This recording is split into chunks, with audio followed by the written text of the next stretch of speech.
Kok bisa ya sebuah situs kuno menjadi korban amukan politik tahun 1966? Serangkaian pengrusakan dialaminya. Padahal ia merekam betapa subur dan kayanya alam Nusantara melalui mitos tanaman ajaib yang menghidupi seluruh masyarakat, yakni pentirtaan Dewi Sri di Magetan. Oke teman-teman, kita masih di Indonesia, tepatnya di Jawa Timur.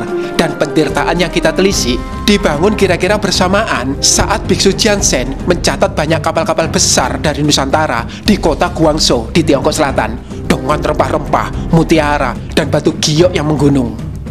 Yuk, kita ke sana.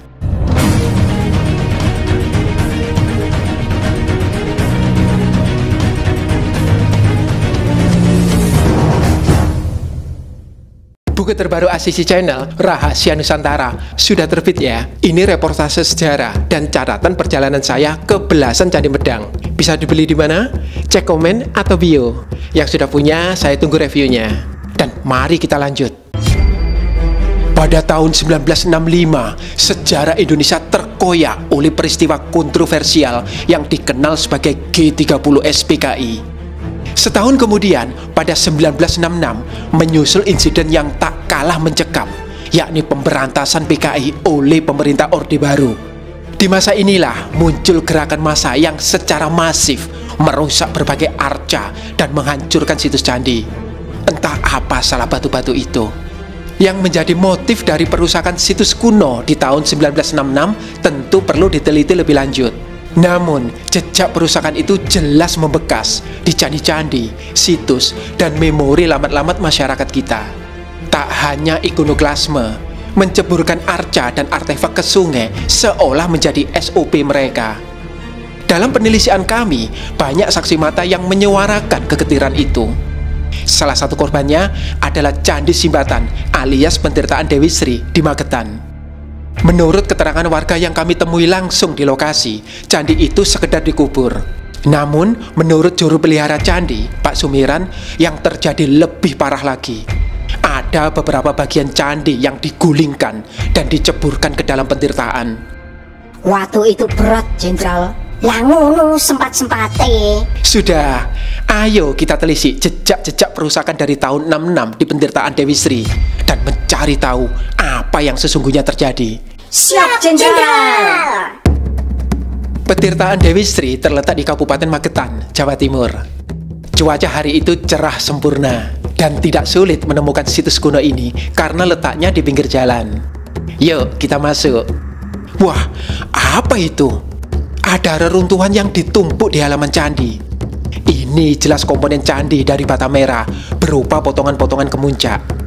Lihat, ada prastara atau lereng atapnya dengan banyak antefik yang dipahat monolit atau pada satu batu yang sama. Ada arca yang sendirian dan terpenggal. Pasti ialah saksi mata perusakan pentirtaan Dewi Sri. Tahu nggak ini apa? Ini adistana mini, kaki semu dari badan candi. Karena berbahan bata merah, pahatannya terkesan kasar. Dan kirti mukanya bertampang buas dengan taring yang terlalu panjang. Kiro-kiro, dokter gigi nih Mas Kirti kena mental nggak yo? Hehehe. Nah, Sobat Asisi, puing-puing inilah yang rusak gara-gara diceburin ke kolam pada peristiwa 1966. Di mana kolamnya? Itu dia. Yuk, inilah pentirtaan Dewi Sri. Megah ya, meski berada 6 meter di kedalaman tanah. Ada 3 tingkat selasar yang mengeliling situs ini. Untuk mencapai kolam, disediakan tangga yang cukup lebar. Pipi tangganya dulu pasti indah. Sekarang tinggal bekasnya. Sayangnya, saat kami ke sana, airnya masih tinggi, sehingga wujud kolam ini tidak terlihat seluruhnya. Ya dikuras no banyune Mas Asisi. Wah, ya ndak sembarangan. Pengurasan kolam pentirtaan Dewi Sri biasanya dilakukan setiap bulan Suro kalender Jawa. Pada saat itulah kita bisa melihat arca yang diyakini sebagai Dewi Sri, juga berbagai jaladwaranya. BTW, kolam ini tersekat-sekat menjadi 4 ruang. Di bagian tengah ada ruang yang diisi jaladwara Dewi Sri tadi, diduga merupakan pancuran utama. Di belakangnya berjejer 2 ruang, masing-masing dihuni sepasang jaladwara. Nah, area terluasnya ada di depan ruang Dewi Sri. Di sayap kiri dan kanannya menghampar kolam terbuka yang dihiasi sepasang jaladwara juga. Saya jadi curiga, apa jangan-jangan kolam yang selalu berpasangan kiri kanan ini dibagi berdasarkan gender, sementara adanya dua bentuk kolam yang tertutup dan terbuka, apakah berkaitan dengan strata sosial? Ini membawa saya pada misteri berikutnya. Siapa yang membangun pentirtaan Dewi Sri? Pentirtaan berumur 1000 tahun dan ikan gabus keramat. Inskripsi yang ditemukan di lokasi pentirtaan Dewi Sri meninggalkan petunjuk berupa 4 angka tahun yang merentang antara 983 hingga 995 Masehi. Waduh, sing berkuasa sopo mas? Sing jelas dudu aku. Hehehe, jelas saat itu masih masanya Medang dinasti Isyana. Mulai dari Maharaja Mangkuta Wangsawardhana hingga Dharma Wangsa Teguh. Atau sekitar 6 tahun setelah pembangunan pentirtaan Jolotundo yang pernah kami ulas pada tautan di atas atau di deskripsi. Nah, menurut saya pentirtaan Jawa kuno dibedakan menjadi 2, pancuran dan non-pancuran. Gaya non-pancuran biasanya berbentuk kolam dengan mata air di bawahnya. Kebanyakan diusung Medang era Jawa Tengah. Misalnya situs Payak di DIY, pentirtaan Cabean Kunti di Boyolali, pemandian Derekan di Semarang, dan kolam Umbul di Magelang. Wah, enak kuy, kum banyu anget koyo rojo. Nah, kalau pentirtaan tipe pancuran berkembang di era Jawa Timur. Misalnya pentirtaan Jolotundo di Mojokerto, pentirtaan Belahan di Pasuruan, dan pentirtaan Watu Gede di Malang. Juga pentirtaan Penataran di Blitar, Candi Tikus di Trowulan, Candi Songgoriti di Kota Batu, dan tentu saja pentirtaan Dewi Sri di Magetan yang sedang kita telisik. Semua pentirtaan ini telah lengkap saya telisik pada playlist di atas atau di deskripsi. Nah, kalau dilihat-lihat, pentirtaan Dewi Sri mirip loh dengan Candi Tikus. Karena kemuncak-kemuncak di halaman tadi semestinya nangkring di beberapa titik di atas pentirtaan. Dan potongan terbesar yang ada getemukanya itu mestinya di atas ruang Dewi Sri sebagai simbol Gunung Mahameru yang dikelilingi samudra. Di pentirtaan Jolotundo dan Candi Tikus, konsep Mahameru begitu jelas. Sayangnya di sini enggak. Jal, Mahameru ini pentirtaan Dewi Sri rak dicemplungi banyu ya mas? Iya, padahal situs ini aslinya berhasil melintasi perubahan zaman saat masyarakat Jawa meninggalkan masa klasik. Bahkan pentirtaan Dewi Sri masih dicatat Belanda pada tahun 1913 dengan nama Sendang Beji. Di abad 20, ia malah dirusak anak bangsa yang menunggangi ricuhnya politik tahun 66. Padahal, menurut penuturan juru pelihara candi, pentirtaan ini sangat disakralkan masyarakat. Bahkan, ikan gabus yang berenang-renang di dalamnya dihormati sebagai jelmaan arwah leluhur. Hingga kini, selain diadakan ritual tari ikan, masyarakat juga memberi makan ikan-ikan itu dengan beras kuning dan bunga. Beras? Oh Jojo ini hubungannya karo pentirtaan Dewi Sri mas? Tapi kok aku sanksi rejon di pentirtaan Dewi Sri kuwi asli Dewi Sri. Nah, terus ikuti ya teman-teman. Kita akan menelisik siapa sejatinya Dewi Sri. Dan benar nggak sih arca di pentirtaan Simbatan itu adalah Dewi Sri? Namun sebelumnya jangan lupa untuk subscribe, like, dan share link video ini. Jangan re-upload ya. Klik juga link di atas atau fitur Super Thanks bila Anda ingin mendukung dalam hal pendanaan untuk mengembangkan kanal yang akan memperkaya perspektif Anda. Dewi Sri dalam memori orang Majapahit. Alkisah atas titah Batara Guru, Dewa Wisnu bersama Dewi Sri turun ke bumi membangun kerajaan pertama di Pulau Jawa. Dewa Wisnu lalu bergelar Rahyang Kandiawan dan memiliki 5 orang anak. Kisah simbolis dari kitab Tantu Panggelaran ini lalu bergulir ke cerita 5 anak itu yang suatu hari melihat wahana atau kendaraan Dewi Sri. Wahana itu berwujud 4 ekor burung, yaitu perkutut, puter, derkuku merah, dan merpati hitam. Namanya bocah, mereka pun memburu burung-burung itu. Begitu ketapel ditarik, pletak, jatuhlah tembolok burung-burung itu dan berubah menjadi 4 benih. Ada yang berwarna putih, hitam, merah, dan kuning. Karena harumnya semerbak, benih yang kuning mereka kupas dan makan. Tersisalah 3 benih yang ketika ditanam menjadi 3 macam padi, yakni padi beras merah, hitam, dan putih. Sementara kulit dari benih kuning tadi tumbuh menjadi kunyit ketika ditanam. Nah, berhubung benih kuning sudah punah di perut bocah-bocah itu, demi menghasilkan beras kuning, dimasaklah beras putih dengan kunyit. Oh walah, kuwi to asal mulane sego kuning. Maka lengkaplah tata persembahan masyarakat Jawa kuno, yaitu nasi 4 warna, hitam, putih, merah, dan kuning, yang mewakili karakter manusia. Kisah dalam kitab Tantu Panggelaran ini gak hanya memberi kita mitos asal-usul padi dan nasi kuning versi Jawa kuno, namun juga memberi gambaran betapa berbedanya sosok Dewi Sri kala itu dengan yang kita kenal sekarang. Dewi Sri versi Tantu Panggelaran lalu diceritakan menjadi istri Raja Daha dan punya pria idaman lain, yaitu Empu Tapa Pelet. Sampai blending pula. Dan selain gak sudi mengakui kesalahannya, saat diusir pun Dewi Sri masih sempat ngancem-ngancem. Jir, agak lain ki Dewi Sri ne. Hehehe, tenang. Dewi Sri versi Tantu Panggelaran langsung kena instan karma. Anaknya lahir sebagai sapi belang. Nah, ulah gokil para empu sakti, termasuk Tapa Pelet si jagung rayu, bisa dicek nanti ya pada tautan di atas atau di deskripsi. Mas Asisi, kuwi lak Dewi Sri masa akhir Mojopahit. Nek Dewi Sri sing luwih tuwa di jaman Medang, enek ra? Ada, tapi ia berwujud artefak Dewi Sri dari masa klasik.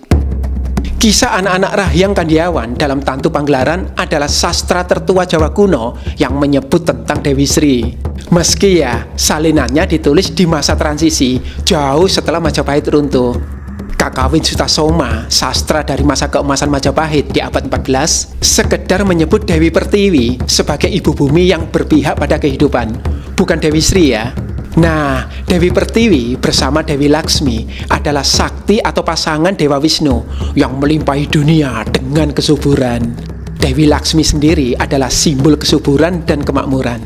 Salah satu gelarnya adalah Sri, sehingga ia dikenal juga dengan nama Sri Laksmi. Uniknya, di Jawa kuno muncul figur berbeda yang bernama Dewi Sri dan bisa ditemukan pada artefak-artefak dari abad 8 hingga 9 Masehi.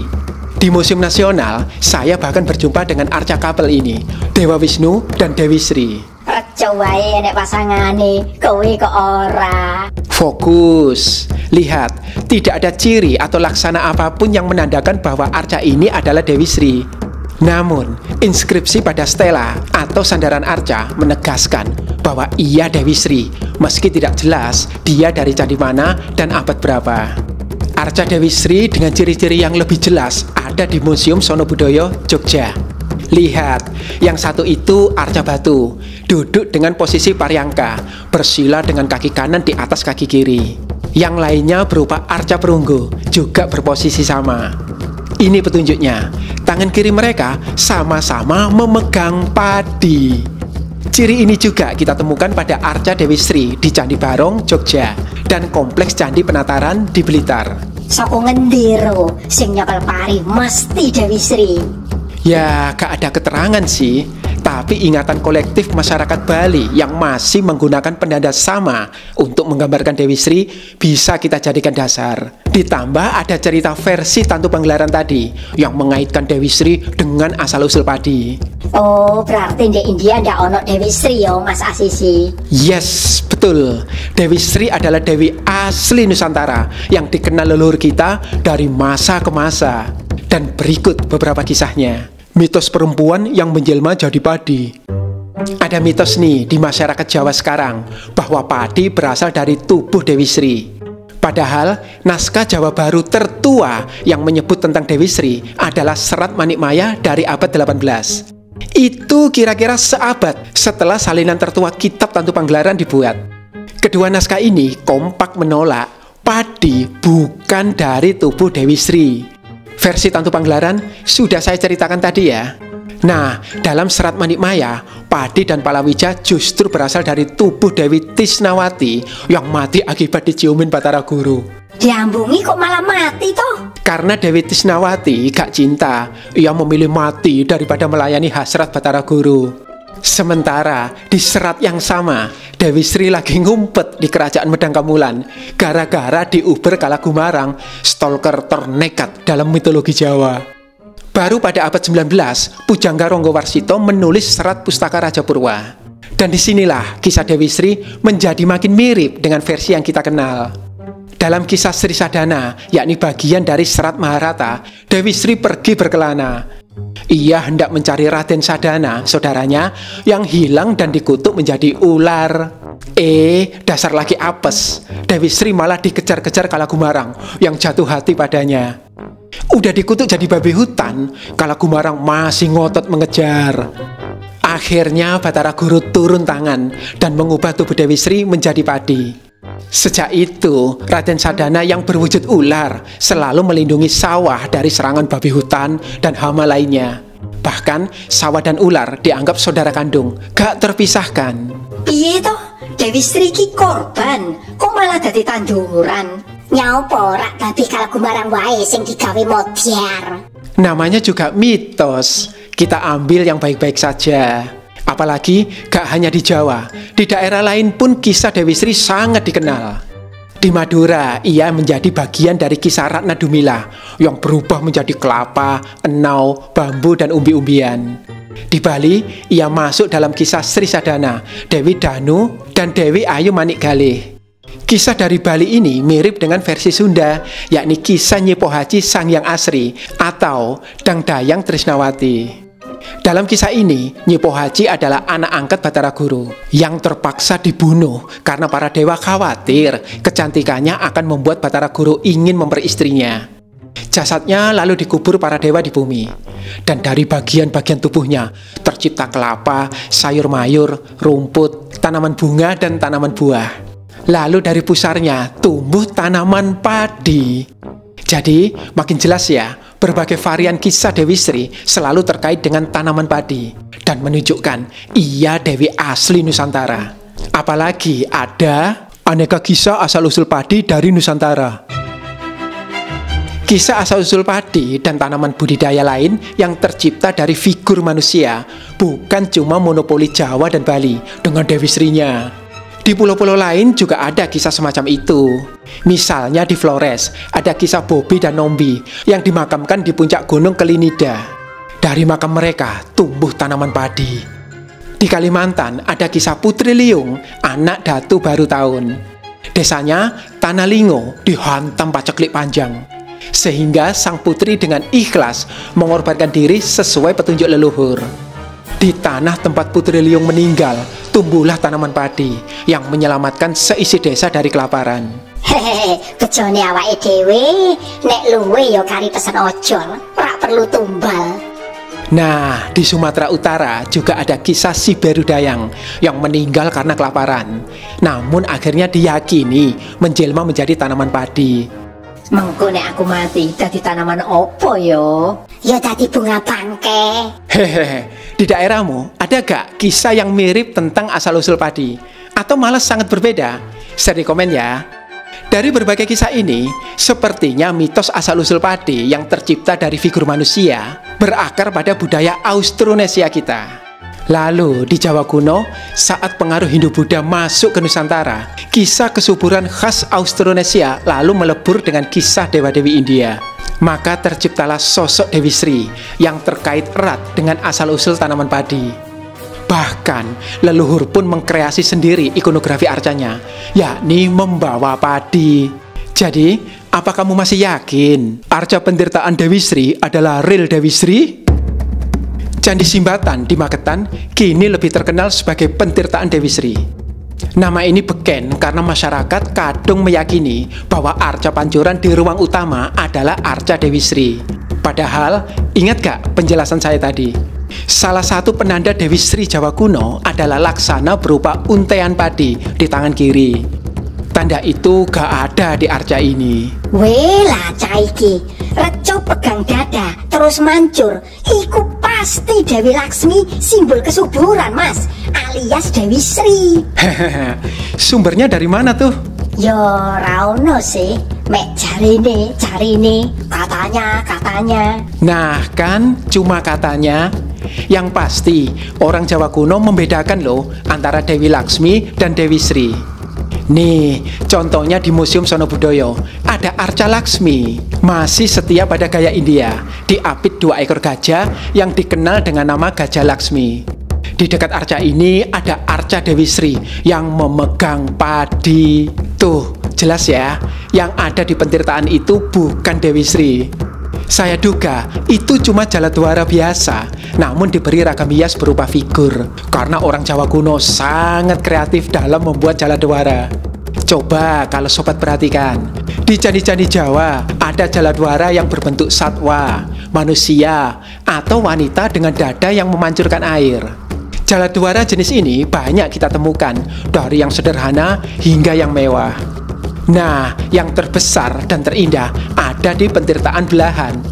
Yang lagi-lagi salah satunya dianggap Dewi Sri. Padahal tidak ada ciri Dewi Srinya. Yaitu apa? Membawa padi. Meski dikabarkan pernah mengalami perusakan parah, Pentirtaan Dewi Sri kini tertata baik. Masyarakat menghargainya sebagai warisan leluhur yang harus dirawat dan dijaga. Begitupun kisah tentang Dewi Sri yang melekat pada nama situs dan memori warga sekitar.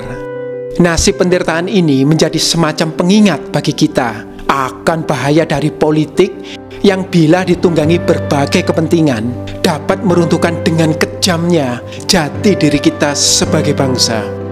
Namun, selalu ada harapan bahwa sedalam apapun kehidupan berusaha mengubur kita dengan realita dan keputusasaan, selama masih ada yang peduli, bermimpi, dan bertekad untuk terus menerjang, kita akan tumbuh bagaikan tunas-tunas padi, menyongsong langit yang lebih cerah.